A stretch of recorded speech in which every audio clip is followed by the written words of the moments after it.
Here is a pattern that virtually every person with ADHD knows intimately. You find a system. Maybe it's a new planner, one with the time blocking and the habit tracker and the space for your top 3 priorities. Maybe it's an app that promises to be the one that finally works. Maybe it's a morning routine you design with genuine excitement at 11 o'clock on a Sunday night, convinced that if you just architected the right structure, everything would change. And for a few days, sometimes as long as a week, it works. The novelty keeps you engaged. You feel organized. You feel like a person who has their life together. And then the novelty wears off and the structure that felt enabling starts to feel like a cage, and the planner goes in a drawer and the app notifications get turned off and you are back exactly where you started, only now with a fresh layer of shame about why you couldn't stick with the thing that was supposed to fix you. If you have heard this story as your own, here is the most important thing this video will tell you: the systems are not failing because you are failing. They are failing because they were designed for a neurotypical brain, applied without modification to a brain that works fundamentally differently, and nobody told you that the problem was never the system. It was the model. Today we are replacing the model. Not with another system. With a genuine, neurologically grounded understanding of what executive function is, what ADHD does to it, why standard approaches reliably don't work, and what the skills menu approach, flexible, personalized, menu-driven rather than rule-driven, actually looks like for an ADHD brain. The ADHD and Executive Function Skills menu resource is linked in the description. Let's build the foundation. Section 1. What executive function actually is, 130 to 330. Executive function is the umbrella term for the set of cognitive processes that are responsible for the self-directed behaviors that allow people to work toward goals. It is the brain's management system, the collection of mental operations that sit between intention and action, between impulse and considered response, between the present moment and the future consequences of what we do in it. The prefrontal cortex is the primary neural substrate of executive function, the brain region that develops last, is most distinctively human, and is the seat of the capacities that make it possible to plan, organize, regulate impulses, manage time, shift attention, monitor behavior, and hold information in mind while doing something with it. Executive function is not intelligence. People with significant executive function challenges can have exceptional intelligence, and frequently do, which is one of the reasons the challenges are so confusing and so shaming. The person who is clearly smart enough to know what they should do and cannot reliably do it is experiencing an executive function problem, not an intelligence problem. Russell Barkley, one of the leading ADHD researchers in the world, describes executive function as the brain's capacity for self-regulation across time. The key phrase is across time, the ability to use information and intentions from the past and the future to regulate behavior in the present. This temporal dimension is essential to understanding ADHD specifically, because one of the most foundational challenges in ADHD is what Barkley calls time blindness, the difficulty experiencing the future as real, motivating, and urgently relevant in the present moment in the same way that neurotypical brains do. The deadline that is 2 weeks away genuinely does not have the same neurological urgency for the ADHD brain that it does for the non-ADHD brain, not because the person doesn't care, but because the neurological machinery that makes future events feel present and motivating is dysregulated. This is not a character defect. It is the neurology of a brain in which the dopaminergic systems that drive motivation, urgency, and goal-directed activation are wired differently. And understanding this, really understanding that the ADHD brain is not a defective neurotypical brain but a differently organized one with its own logic, is the prerequisite for building skills that actually work with that brain rather than against it. Section 2. The 6 core F domains most affected by ADHD, 330 to 630. Executive function is not a single skill, it is a cluster of distinct but interrelated capacities, each of which can be more or less impaired in any individual with ADHD. Understanding the specific domains helps both with self-understanding and with building a targeted skills menu that addresses the areas of greatest challenge rather than applying a one-size-fits-all approach. 1. Working memory. Working memory is the brain's mental whiteboard, the capacity to hold information in mind while using it to complete a task. Reading a paragraph and holding the beginning in mind while reaching the end. Following multi-step instructions without losing track of where you are. Keeping the thread of a conversation while formulating a response. ADHD significantly impacts working memory, which is why tasks that require holding multiple pieces of information simultaneously are disproportionately difficult. The person who walks into a room and has no idea why they came there, who loses their train of thought mid-sentence, who starts a task and forgets the original goal, is experiencing working memory challenges, not spaciness or carelessness. 2. Task initiation. Task initiation is the ability to begin a task, particularly a task that is not immediately interesting, rewarding, or novel. This is one of the most commonly misunderstood ADHD challenges because it looks, from the outside, exactly like laziness or procrastination. What is actually happening is a neurological difficulty activating the brain's engagement system in the absence of immediate interest, urgency, novelty, or positive emotional activation. The ADHD brain does not have the same reliable access to the start button that a neurotypical brain does. It frequently needs external scaffolding, a specific trigger, a transition ritual, a body double, a deadline-driven surge of urgency, to get the ignition to turn. This is not a choice. It is neurological access. 3. Planning and organization. Planning is the capacity to identify and sequence the steps required to reach a goal. Organization is the capacity to impose structure on information, materials, and time in ways that support goal pursuit. Both are significantly impaired in ADHD, and both interact with the time blindness described in the previous section. If the future is not neurologically vivid, planning for it is not compelling. The ADHD brain tends toward the present-focused, toward what is immediately salient, interesting, and demanding, and away from the future-oriented, systematic preparation that effective planning requires. This is not disorganization as personality. It is disorganization as neurological consequence. 4. Cognitive flexibility. Cognitive flexibility, sometimes called set shifting, is the capacity to shift attention and behavioral strategies in response to changing demands or unexpected obstacles. When something doesn't go as planned, when a transition is required, when the approach that was working stops working, the brain needs to be able to pivot. ADHD can impair this capacity in both directions, sometimes producing rigid perseveration on a task or approach that is no longer working, and sometimes producing the opposite, difficulty sustaining attention on any single task long enough to complete it because attention keeps shifting to whatever is most immediately stimulating. The apparent contradiction, both too rigid and too flexible, reflects the dysregulation of the attentional system rather than a stable characteristic. 5. Emotional regulation. Emotional regulation is perhaps the most underemphasized executive function domain in ADHD, and its underemphasis in the diagnostic criteria has led to significant underrecognition of how central it is to the ADHD experience. The ADHD brain's dopaminergic and noradrenergic dysregulation affects not just attention and impulse control but the regulation of emotional arousal, producing emotions that are intense, rapidly activated, and difficult to modulate once activated.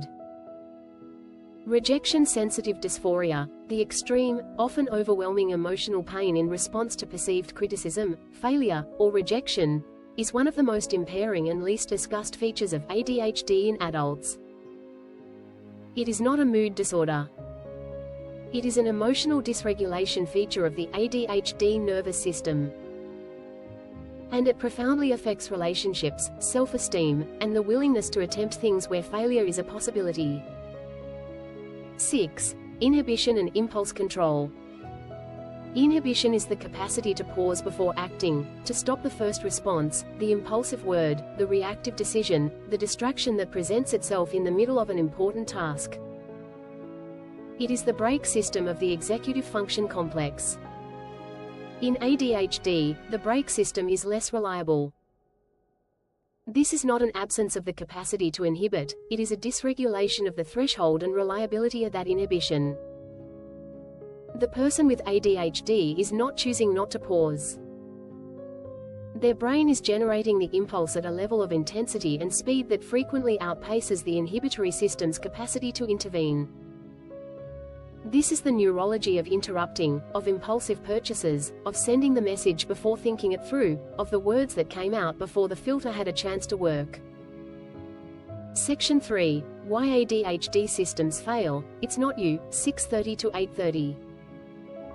Understanding why conventional productivity systems and organizational strategies fail so reliably for ADHD brains is not just validating, it is practically essential, because it directly informs what kind of approach will actually work in its place.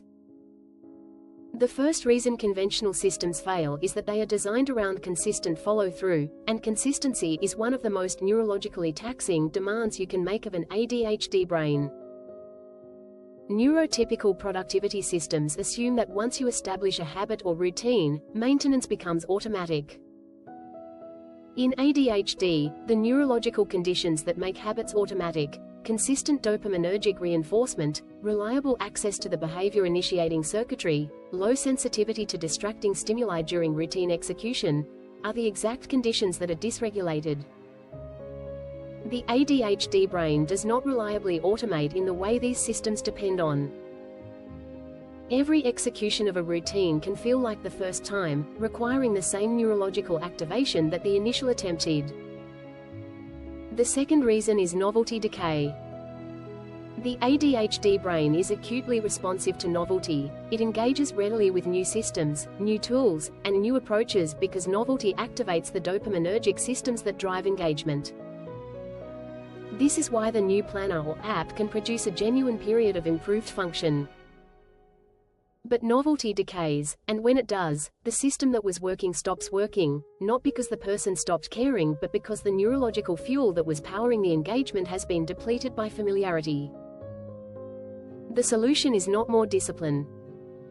The solution is a model that accounts for novelty decay and builds in variety, rotation, and choice rather than requiring permanent commitment to a fixed approach. The third reason is the shame spiral that follows system failure. When a neurotypical productivity system fails for an ADHD person, as it reliably does, the failure is typically attributed to personal inadequacy rather than neurological mismatch. The person concludes that they are broken, lazy, or too disordered to be helped. This shame reduces their willingness to attempt the next approach, increases their avoidance of the tasks they feel most overwhelmed by, and can produce a learned helplessness about executive function challenges that is itself one of the most significant barriers to change. Systems that do not build intolerance for imperfect, inconsistent execution, that treat any deviation from the protocol as failure, are systems that generate shame rather than skill. And the fourth reason is that most systems address behavior without addressing neurology. They tell the person what to do without accounting for what their brain needs in order to do it.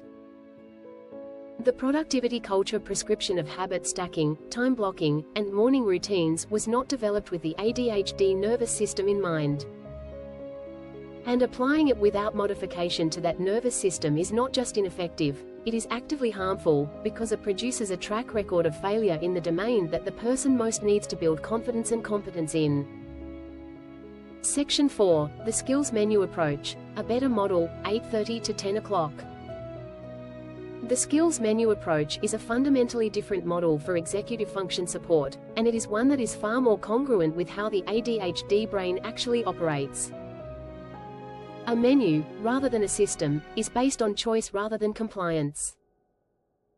It offers a range of evidence-based strategies across each executive function domain and invites the person to select what works for them in this context, on this day, given their current neurological state, rather than prescribing a fixed protocol that must be followed exactly to count as doing it right. The menu acknowledges that the ADHD brain's access to different strategies varies by day, by context, by arousal level, and by novelty, and it builds that variability in rather than treating it as a deviation to be corrected. The menu approach also explicitly addresses novelty decay by making rotation an intended feature rather than a failure. If a strategy stops working because it has become too familiar, the response is not self-recrimination, it is choosing something different from the menu. The menu is designed to be returned to repeatedly, not exhausted and discarded. It is a resource, not a prescription. And critically, the menu approach shifts the locus of authority from the external system to the internal self. The person with ADHD becomes the expert on their own brain, learning which strategies work in which conditions, building a personalized repertoire that reflects their actual experience rather than their aspiration to neurotypicality. This is not a minor philosophical distinction. The research on ADHD self-efficacy consistently shows that the single most important predictor of long-term executive function improvement is not the specific strategy used but the person's belief that they have strategies available, that they have agency over their own brain.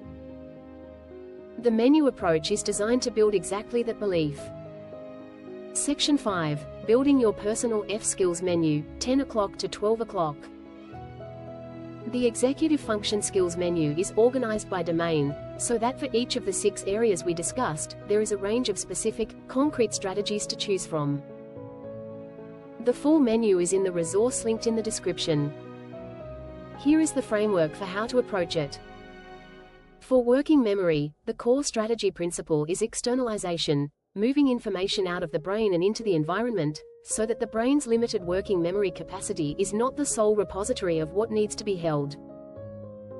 This means written reminders, visible notes, voice memos, environmental cues that trigger the right information at the right moment, and body-based anchors, using location, physical objects, or sensory cues to encode information in multiple modalities. The goal is not to improve working memory through practice.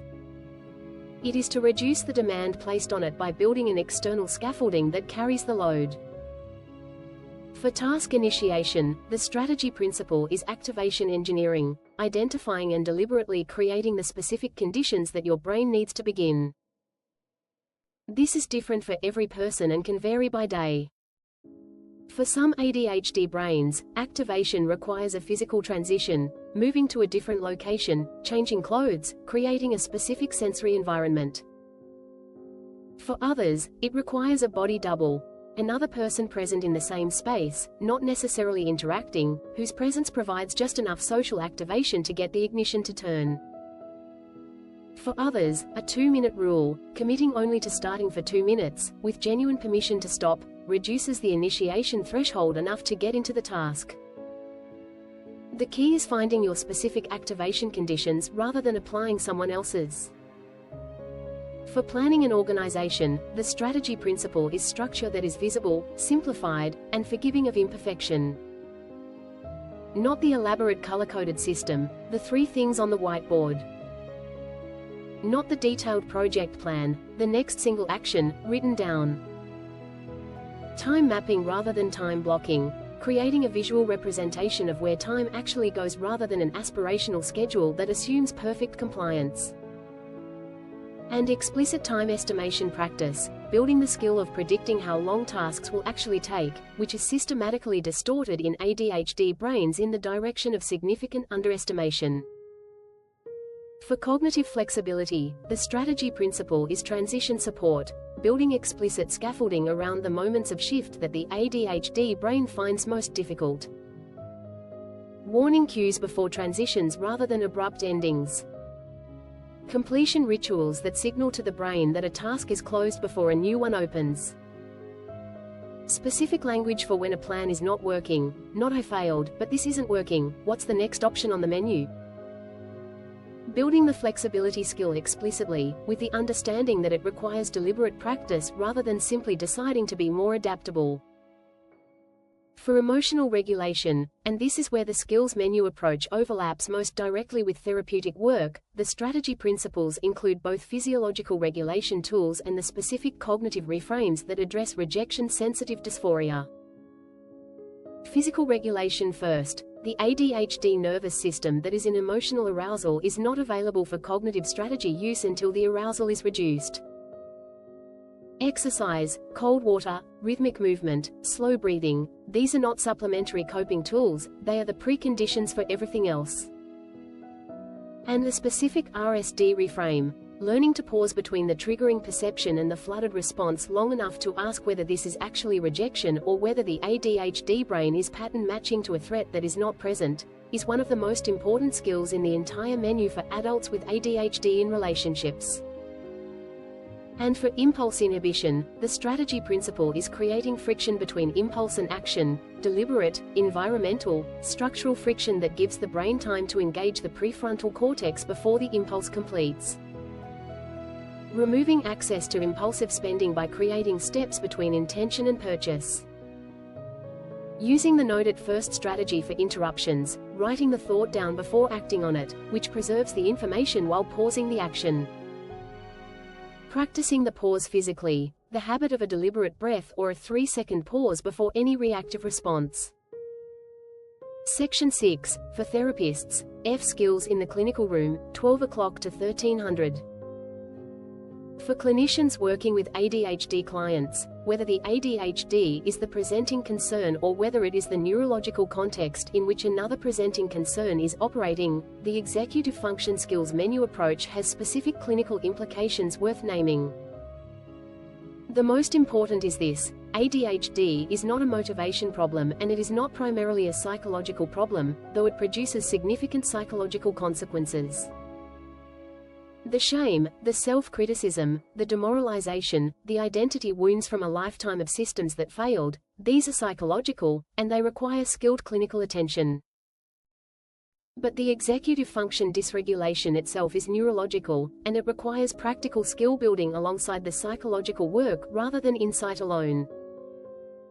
In session, this means explicitly naming the neurological basis of F challenges when clients present with a shame narrative of "why can't I just do it?" It means building the skill awareness that allows clients to choose strategies rather than simply suffer consequences. And it means bringing the menu resource into the work as a practical, usable tool, not as homework that can fail and become another shame point, but as an exploration resource that the client returns to with curiosity rather than obligation. The ADHD and executive function skills menu in the description is designed specifically for this kind of flexible, shame-reducing, brain-congruent approach. It is a menu, not a protocol. It invites choice, experimentation, and self-knowledge rather than compliance and performance.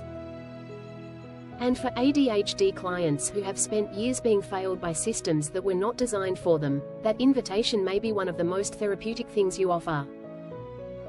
Outro, 1300 to 1400. Every system that failed you was not evidence that you cannot function. It was evidence that the system was not built for your brain.